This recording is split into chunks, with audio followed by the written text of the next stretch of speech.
Ayan, so magandang araw mga kababayan, and this is Divine PH. And ngayong araw mga kababayan, may gusto lang akong pag-usapan at naiinis talaga ako eh. Alam ko nakita nyo na to, pero ako gusto ko magbigay ng opinion, and aside dyan, naipost ko po kasi to sa aking community. And tingnan natin yung magbabasa po ako ng ilang reaksyon ng ating mga kababayan, no? So pakinggan po muna natin to. Hindi marunong maging presidente ang nakaupo. Kasalanan ko ba yun? Hindi. Ba't sinasabi ng mga tao, kasalanan mo kasi hindi ka tumakbo, ikaw sana yung presidente, hindi siya. But then I said, maaga ako nagsabi na hindi ako tatakbo for president. May madaming mga negative doon sa listahan. Okay, so. Ayan, sabi niya, narinig niyo po yung sabi niya. Aside that, meron pa mga kababayan. Pero ulitin natin yung sinabi niya ha. Ni Inday Sara, hindi marunong maging presidente ang nakaupo. Ayan, hindi ko kasalanan that we are on this road to hell. Hindi marunong maging presidente ang nakaupo. Yun yung sabi niya. So, bali, isa po ito sa parang press conference niya. So, sino ba dapat ang maging presidente? Ikaw? Vice president ka pa nga lang, wala ka nang ginagawa, tatamad-tamad ka na nga. Mga kababayan na, no offense, pero yung presidente natin ngayon, napaka-visible, napaka-functional, at lahat talaga ng agencies, kumbaga, no, lahat, hindi lang siya nagpo-focus sa isang problema. Like what happened from the previous admin, usually nagpo-focus sila isa, dalawa, tatlo, yun lang. Magpo-focus sila doon, the whole 6 years, ang ending, hindi naman nila na-perfect. Kasi, di ba, sabi nga, like yung previous administration, in 6 months, matatapos yung laban kontra sa yung war on, 'di ba, drugs, ganyan. Matatapos. Pero mga kababayan, 6 years na. Sabi nga 6 months, 'di ba? 3 months or 6 months, ganyan. Matatapos na daw. Maiibsan na, mawawala na, kumbaga, totally. Pero mga kababayan, 6 years na, anong nangyari? Anong nangyari? Hindi niya, siya mismo sa sarili niya, aminado siya. Yung mga farmers natin, may mga na-interview tayo sa mga previous contents natin, para dun sa mga updated, napanood po nila yan. At sa mga hindi, problema nyo na yan. Kasi kayo mismo, hindi kayo nagsisearch, tamad kayo mag-search. Tapos gusto nyo, pag nagtanong kayo sa amin, ipoprovide namin lahat. Actually, andyan na nga, provided na nga karamihan kasi may mga commentary kami. Diba? May mga source kami. Pero sa sobrang tamad nyo, hindi nyo pinapanood. Hanggang comment lang kayo. Alam nyo yung makapag-comment lang, pero hindi naman nanood. Ganon. So mga kababayan, masasabi ko napaka-visible ng presidente natin. Bakit? Hindi lang po sa isang problema. Diba ang presidente nga, hawak niya lahat ng sektor. Hawak niya lahat yan, mga kababayan. Hindi pwedeng nasa isa lang yan, nakafocus. Hindi yan pwedeng nakapokus lang sa drug on, war, ganyan. Hindi pwedeng ganon. Ano pa yung ibang pinopokusan ni PBBM? Infrastructure. May mga proyekto last admin na pinutol na po yung, kumbaga hindi na pinondohan. Pero si PBBM, siya gumawa ng paraan para magkaroon ng budget para doon. Yung sa agriculture natin, si PBBM lang yung nakagawa ng paraan para maipamigay na po yung mga titulo ng lupa sa ating mga kababayang magsasaka. Siya rin po yung naging susi para mabura na yung mga pagkakautang ng ating mga magsasaka. Yung pamamahagi niya ng mga equipment, yung mga farm machineries equipment na makakatulong po sa produksyon ng ating mga kababayang farmers. Yung mga irrigation, na yearly po nating kinakaharap, lalo na pag tagtuyot. Yung mga facilities na paglalagyan po ng mga product, yung mga product po ng ating mga farmers para hindi siya madaling masira. Isa rin po yan sa pinupukusan ni BBM. Yung mga pabahay, yung mga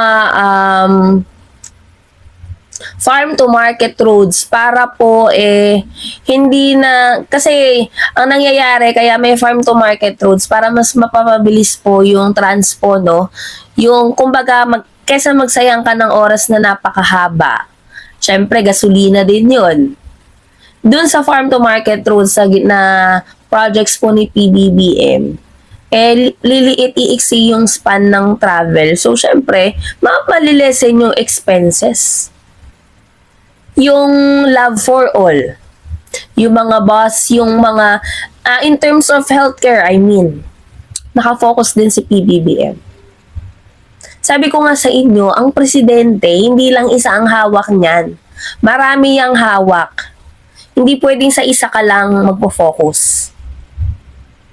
Tapos itong si Sara na akala mo ang daming ginawa, DepEd nga palpak. Kung makakomment, akala mo napakagaling. Ikaw nga, BP, naging DepEd-Sec. DepEd-Sec nga, hindi mo magawa ng maayos, hindi mo magawa yung responsibilidad mo ng maayos. Ultimong pagdepensa dun sa budget mo, hindi mo nga magawa, tapos nagbabala ka pa, nag-aambisyon ka pa magpresidente. Sasabihin mo pa na hindi ka kasi tumakbo ng presidente, ikaw sana yung hoy, ilan lang kayo nag-iisip ng ganyan. Baka kung tumakbo ka ng presidente, mas naging worse ang nangyari. Kung worse na nga nung previous, baka mas worse pa ngayon. Biruin mo sarili mong yung sa war on palpak nga yun na nga lang, palpak pa. Yung build. Sa dami nun, 100 plus, ilan lang, 14? Wala pa nga 14 Kasi yung mga projects na yon, ilang percent pa lang nung natapos yung term. Tapos lahat i-credit nyo sa inyo. Isa pa mga kababayan, na kung nakita nyo dyan sa post ko sa may community, may pinost ako dyan na kinaiinisan ko talaga. At nabadtrip talaga ako mga kababayan. Hindi ako sobrang loyalist kasi yung edad ko, di ba? Pag sinabi kasing loyalist nung panahon pa ni PFM So, lang tayo, Marcos, pro-government, Marcos supporter, ganyan. So, ang sabi ni Sara, dun din sa niya, ayan, isang beses sinabihan ko talaga si Senator Aimee. Sabi ko sa kanya, kung hindi kayo tumigil, huhukayin ko yung tatay ninyo. Itatapon ko siya sa West Philippine Sea. Mga kababayan, may matinong tao bang magsasabi ng ganito? Kung hindi ka ba naman nuknukan ng kasyungahan, magsasabi ka ba ng ganito?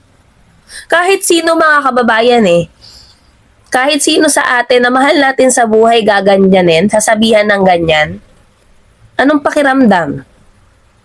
Sabi ko nga sa inyo, huwag niyong gagawin sa iba ang ayaw niyong gawin sa inyo. Kung si BP Sara gawin sa kanya yan, sa pamilya niya, masarap ba sa pakiramdam? Mukha bang may pinag-aralan ka sa ginagawa mo, sa sinasabi mo? Mukha ka na bang cool dahil sinabi mo yung mga words na to? Nagmumukha ka lang syunga. Nagmumukha ka lang walang pinag-aralan. Para kang hindi vice president. Grabe, napakasama ng ugali. Walang respeto. Nananahimik na po yung katawan ni PFM. Pero itong si Sara Duterte, napaka walang respeto sa patay. Basahin natin yung mga ilang comments ng ating mga kababayan. Sabi hukayin mo ng magkaalaman na baka ikaw ang ilagay sa hukay. OMG, may BP tayong may sayad. Huhuhu. Hindi talaga mapagkakatiwalaan ang BP no? Duterte na makabalik, iba mag-isip inggit kay PBBM. Crazy niyan, hindi ugali ng matinong tao yung issue sa'yo, harapin mo. Hay buhay, sobra dami na ng korap. Tumalo ka sa Quadcom hearing. May pinag-aralan ba yan o pasang-awa? Grabe yan ba maka-Diyos at makatao ang BP? She is bad mindset. Haha. Ito pa ang BP natin, parang bariwla ang asa ng pinag-aralan. Mga ilang mga kababayan na po natin ang nagsabi niyan. Ito ba yung leader na gusto nyo? Yung ganto kabastos, walang hiya, walang respeto? Ito siguro yung mga iniidolo ng mga dilis dyan.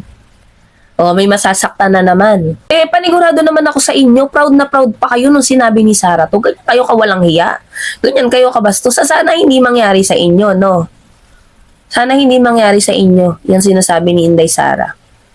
Para, ano yung utak ninyo. 'Di ba? Proud pa sila na bastos yung sinusuportahan nila, yung mga dilis na yan. Proud pa sila bastos yung sinusuportahan nila. 'Di ba? Ganyang klaseng tao, mamumuno ng Pilipinas. Wala na.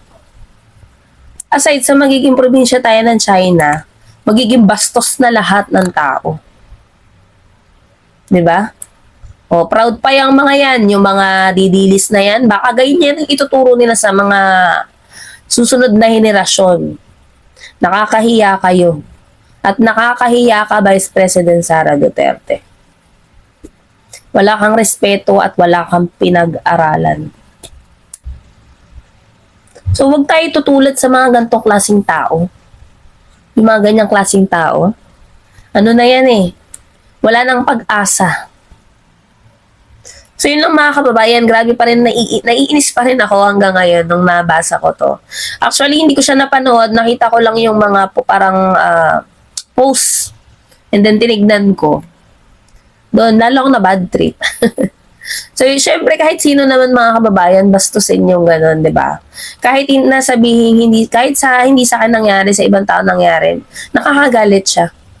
Para kang walang pinag-aralan, para kang hindi abogado. So yun lang po mga kababayan. Maraming salamat po sa inyo lahat.